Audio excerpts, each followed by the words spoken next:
Hello everybody, it's the old weeb talking today about something that I have debated and will continue to debate till the cows come home, and it's that spiritual power in anime should be treated the same. And therefore, when it comes to haki, chakra, and reishi, they're all spiritual power.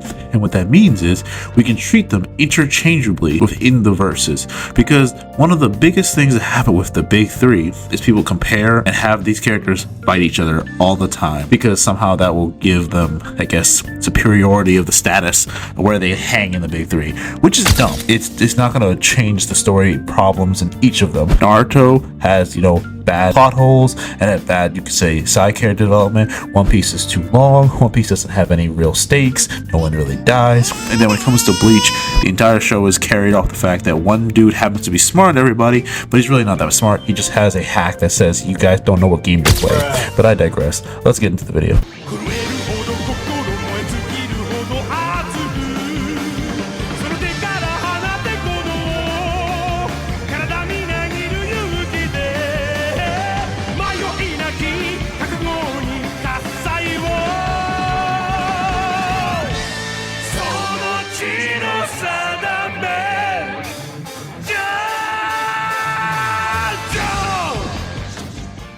What I've talked about before in one of my older videos, which is when it first started on YouTube, was the idea of how the anime power systems truly work. When it comes to the big three, the problems I usually have is that people tend to try to kind of give up, BS arguments that certain abilities don't contrast to the other abilities because they're quote different verses. But let's treat it as like electricity, for example, instead of spiritual power. We all agree that different animes have different tech, but we don't say that different technology uses different kinds of electricity. Like, I think if I EMP most verses that have technology, an EMP is still going to do its job. That's kind of the point I'm trying to make when it comes to the big three. If spiritual base abilities have a direct counter in either of their verses, then you can use them in applying to the verses of the verses. I know that was a mouthful, but the universe of Bleach, Naruto, or One Piece uses spiritual energy no different than the others. We just call it different things, but its fundamental properties are the same. Now, here's the thing that I like to highlight. We have different manga chapters that detail how this power systems work. You've got Bleach chapter 105, when he's fighting Kenpachi. You've got One Piece chapter 597, when Rayleigh explains haki. You've got chapter 17 in Naruto, where Sakura explains to Naruto how chakra works. And again, Bleach chapter 35, going over again how Ryotsu work when it comes to dealing with the Quincy's. And then you have chapters 642 and 695 of Naruto in relation to the six past powers and how that relates to the world and what can and can't hurt these people. Now, here's the thing, in relation to why this is such a contentious issue, it's because people tend to use the protections or the rules of their given verse to suit their needs when it makes the most sense, but when it doesn't make a lot of sense, they'll be like, oh, they're different, they're just different. No, that's not how this works. And part of the thing is kind of like, I look at versus battles like Pokemon. Like, you have certain matchups that just make sense on paper based on powers and abilities, speed, strength, etc. But a lot of these power fights tend to go down to hacks. Hacks are like the number one thing that decide most combats in anime that have fantasy, magic, etc. In relation to the big three, all three of them have hacks. The only one who really has arguable hacks, I would say ichigo. One Piece, the people just overblow how Gear 5 works. I'll go into that in a second. But in Naruto, there's a lot of straight up defined abilities, how they work and how they don't work, and there's no wiggle room for that. But people will argue that, well, that's not very clear. That's not really defined, or it's not really, implied. It's like, no. Everything in Naruto from the data book for almost every jutsu in the verse shows what it can and can't do. Now, you also have to be a little bit more of the where do you side in the camp of manga to anime in terms of feat scaling, because in the recent episodes of One Piece, animation-wise, it kind of weakens how haki works, with the fact that Luffy didn't sense Lucci's deadly intent to strike Sentomaru, despite him being in Gear 5, which should have been his peak as it stated. So his haki, which we've also seen in Wano before he even got Gear 5, was able to detect the intent of others, even not aimed at him. So that could be viewed as inconsistency, or if you take of the anime compared to the manga. That's up to you. Now, back to the point of being made is that Gear 5 fundamentally makes anything Luffy is touching or come in contact with have rubber-like properties. It can even be people, and then suddenly their body changes and body effects will be applied to his Gear 5 form. That does not mean he has true Toon Force. True Toon Force would be the ability to pull things out of a pocket dimension, ability to change the atmosphere at will.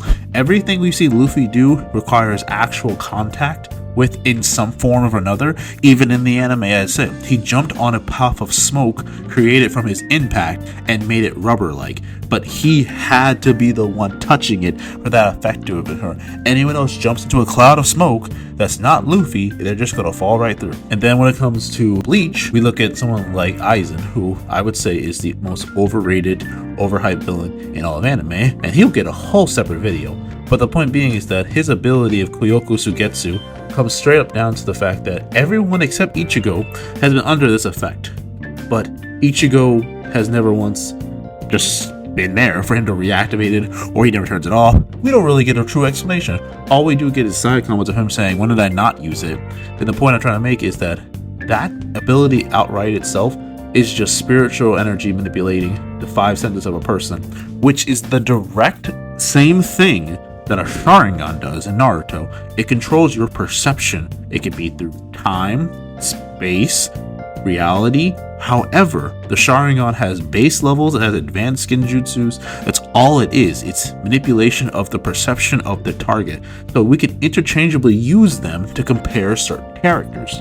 The fact that with Tsukuyomi, when we first got introduced to it, Kakashi experienced, in his mind, 3 full days, but barely a second has passed in the real world. The same way how Aizen used his Suyoku Getsu against Shinji and the other Vizards almost 100 years ago, and its effects never went away because it's completely up to the power of the user. So, now that we kind of have a baseline understanding that all these abilities function the same based on definition and also based on where they're coming from, which is the spiritual energy, we're gonna get into the meat and potatoes of this and why the fighting amongst the big 3 needs to be respected and how their powers actually work. Now, here's the elephant in the room. Our biggest opt for this kind of discussion is Bleach fans, because the statements in Bleach have stated 2 things are true. You need to be of equal spiritual level in order to harm somebody, or you need to be surpassed of them to straight up ignore their abilities or their damage. This is kind of contradicted 2 times in the series that I'd like to bring up. It brings up the fact of with Aizen fighting Ichigo when Ichigo was apparently absent of spiritual power. Aizen, at his evolved state with the Hoyoku, had the ability to sense almost everything and said he lacked spiritual power. He gave it up for physical strength. That was the statement. I can give you the chapter if you want to. But the point being is that at that point, why was Ichigo still able to harm him at that point? Now, we kind of know for the fact that was due to the fact that he's still at Quincy that he didn't know, and Quincy's can already do damage to hollows. But that doesn't explain the fact that his spiritual power / pressure would have been gone. You could argue that Aizen couldn't, in theory, sense him, but I think that would be kind of like pulling it out of your ass or a plot hole, because that was the established lore for the longest time in the show, and say anything else would just be a straight up contradiction.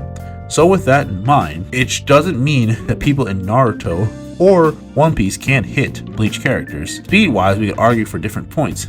The idea is that someone with Haki could strike a Soul Reaper. Anyone in Naruto can strike Soul Reapers because they're just spiritual beings, like striking a tailed beast, which are just solid manifestation of spiritual energy, because that's what chakra is.